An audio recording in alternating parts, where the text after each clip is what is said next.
So my name's Bradley Patty. This is my story about cancer and how I've gone through it.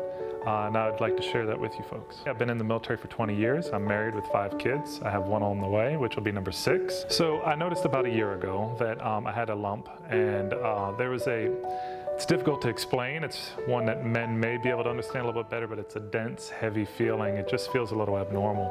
And I noticed that feeling along with the lump. And I thought to myself, how dangerous is this? Or is it something that I should take a little more aggressively? When I went for a vasectomy, I figured I'd be more aggressive about this, lump and the feeling that it was having. The doctor went ahead and sent me in for an ultrasound and immediately diagnosed me with, well, not fully, but noticed that there was a lump that was very sure that it could be testicular cancer, got me connected with UAMS, and in about 24 to 48 hours I was doing surgery. I was really surprised that he had this swelling in his testes for almost more than a year.